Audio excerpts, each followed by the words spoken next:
2 Chapter 1. Prologue. The best laid plans. Defying fate. The forgotten son. Thinking. Talking. Demon, summon thinking. Demon, summon talking. Technique name. Disclaimer. Unfortunately, the only claim I have to anything in the realm of Naruto is my own original techniques or abilities. So yeah, that isn't much at this point in time. Prologue. The best laid plans.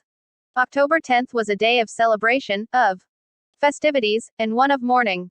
5 years ago, the Yondaime Hokage gave his life for the village hidden in the leaves. Konohagakure no Sato, in sealing away the Kyuubi no Kitsune. Everyone knew that he had sealed it away into one Uzumaki Naruto, and the majority of the villagers as well as a portion of the shinobi despised him and did their utmost to get rid of him one way or another. It was a repeating occurrence, but most especially on the anniversary of the Biju's defeat. Anbu were already on top of the situation. Dog and Weasel had stopped the torture and summoned assistance. Weasel took it upon himself to deliver everyone that they had stopped to Ibiki, while Dog had rushed Naruto off to the hospital, hoping to save his sensei's son from dying. Once he had turned the young man over to one of the very few doctors who actually saw him as a child and not the Kyuubi reborn. He shunshined to the Hokage's office to report. Hokage-sama, this is the last straw.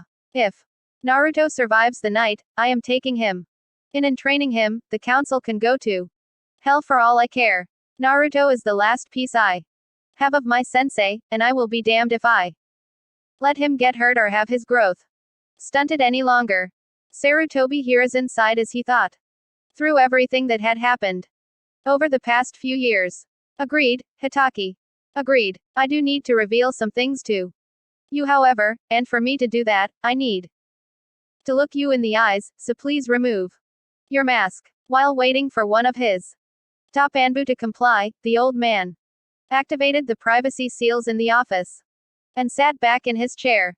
Waving his hand at one of the chairs in his office, Hiruzen ran his hand down his face and sighed. Please take a seat, because this is an SS-ranked secret, and I am afraid you are not going to like what I have to tell you. Sitting down heavily in the offered chair, Hitaki removed the dog mask and turned his full attention to the Hokage. What is it that you would risk so much over to tell me, Hokage-sama? Slowly looking up at the much younger man in front of him, Hiruzen gathered his thoughts for a moment. Namikaze, Minato, Namikaze Uzumaki Kushina, and Naruto's two triplet sisters, Natsuko and Natsumi, are still alive at the hospital, narrowly hanging on to life and deep in a coma at the moment. Naruto was slowly succumbing to the massive amount of damage done to his malnourished body and the many different poisons that had been inflicted on him earlier. As he slowly became more aware of what was going on again, he realized that he was in the sewers and he sighed aloud. The thing was that he had no one to turn to, as he had been living on the streets for the past year, unable to feel safe in the apartment that his Oji-san had provided for him. After walking through the sewers for a while, eventually he started hearing what seemed to be the sound of someone sobbing. He slowly started picking up speed until he entered a rather large room, where there was an area that was caged. Just beyond the bars he